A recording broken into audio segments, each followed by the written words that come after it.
with hair black as boot polish and chestnut tan skin.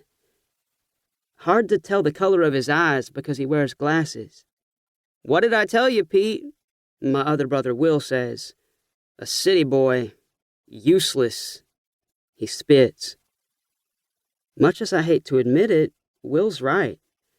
Frankie looks like a stiff breeze would send him right off the platform. Pete just grins around the stalk of onion grass in his teeth. Then, as Will's spit fries up on the tracks below, he walks over to Francis and sticks out a hand. "Hiya, Frankie." Frankie. Just like that, Pete changes his name. Our cousin is Frankie now. Frankie forever. "I'm your cousin Pete. This here's Will, and that's Jack." My brother tilts his shaggy head my way. "Stick close by Jack. He'll look after you." "I sure will," I say, trying to sound more excited about it than I am. Will snorts. He don't like it one bit Frankie's come to stay with us, what with school only being out a few precious months. My brother's been planning an expedition to find a wrecked fighter jet that crashed years ago the next county over. We ain't supposed to go, on account of the Air Force men never being truthful enough for Ma's liking as to whether they found all the bombs and missiles that were on it. The wreck is far, and it's rough country to get there, even for us. Will worries babysitting a city boy will ruin it. That's how my brothers want to spend the summer. But I got a secret summertime plan of my own. And if or how our city boy cousin can help, I can't say. We simmer a bit on the platform, while above us white sky bruises slowly toward blue. Away to the west, storm clouds stack themselves one atop the other. Frankie still ain't spoken.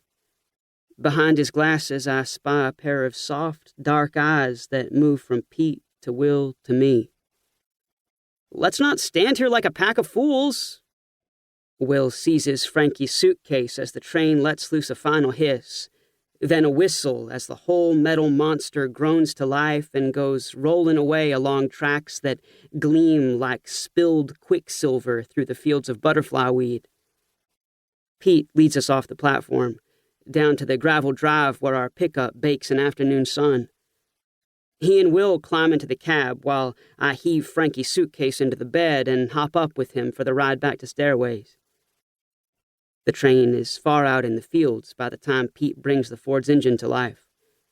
With its tracks hidden in the high grass, the train looks like it's floating over Pennsylvania farmland. A ghost train. Frankie watches it go.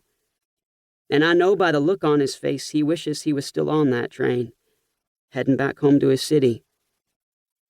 But I don't know why he'd want to, with the whole place burning as it is. Leaving the station, Pete decides to cut through the town of New Shiloh rather than go around. He drives us down Main Street past the red brick storefronts with their stenciled letters, and old iron street lamps, and little metal benches that ain't comfortable at all to sit on. I figure it's mostly so he and Will can see if there are any kids around they know from school. Beside me in the truck bed, Frankie watches the town go by with a sad kind of look on his face. And I know he's comparing it to his city. Old Sam Williamson says once upon a time this was a wagon trail, I tell him. Frankie looks at me, surprised at my sudden talk. "Yes, sir. This road carried pioneers in Conestoga wagons all the way from Philadelphia right on through to them mountains," I go on.